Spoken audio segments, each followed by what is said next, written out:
Assalamualaikum warahmatullahi wabarakatuh. Saya Husnul Hatimah, peserta pelatihan dasar CPNS dari Unit Kerja Kementerian Perlindungan Pekerja Migran Indonesia, kelas A11 kelompok 1. Dalam kesempatan ini, saya ingin menjelaskan mengenai manajemen konflik dan tahapan dalam analisis isu kontemporer. Dalam agenda pembelajaran mengenai manajemen konflik dan tahapan dalam analisis isu kontemporer, saya akan menjelaskan yang pertama mengenai konflik kepentingan. Konflik kepentingan adalah kondisi di mana ketika pejabat pemerintahan memiliki kepentingan pribadi yang dapat mempengaruhi netralitas, kualitas keputusan, maupun tindakan yang diambil. Oleh karena itu, pengelolaan konflik kepentingan menjadi penting untuk menciptakan tata kelola pemerintahan yang berintegritas dan mampu meningkatkan kualitas pelayanan publik.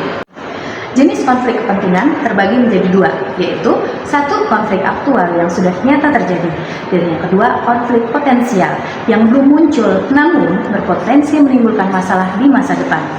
Tahapan pengelolaan konflik diawali dengan identifikasi situasi konflik, kemudian menyusun kerangka kebijakan, dilanjutkan dengan strategi penanganan, hingga akhirnya menetapkan tindakan konkret.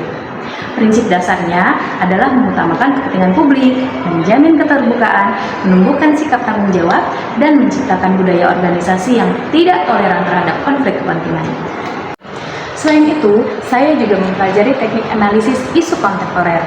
Beberapa metode yang digunakan antara lain. Yang pertama, APKL. Apa itu APKL?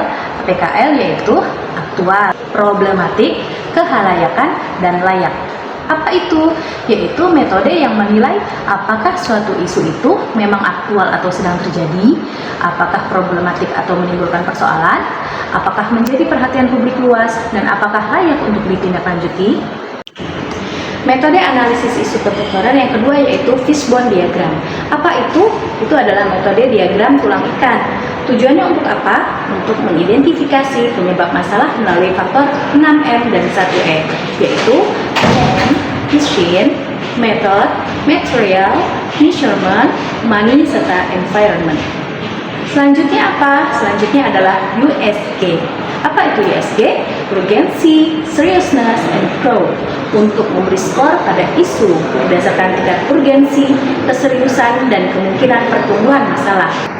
Tahapan analisis isu selanjutnya adalah M-Sinamara Theory, yaitu membantu mempersempit penyebab masalah dan menentukan prioritas penyelesaian. Melalui metode-metode ini, seorang ASN dapat memilih isu mana yang benar-benar penting dan mendesak untuk diselesaikan terlebih dahulu. Dari pembelajaran ini, saya semakin memahami bahwa manajemen konflik dan analisis isu adalah bekal penting bagi ASN dalam bekerja. Dengan kemampuan ini, saya diharapkan mampu mengambil keputusan yang objektif, transparan, dan berorientasi pada kepentingan publik, sehingga dapat mendukung terwujudnya tata kelola pemerintahan yang baik. Terima kasih.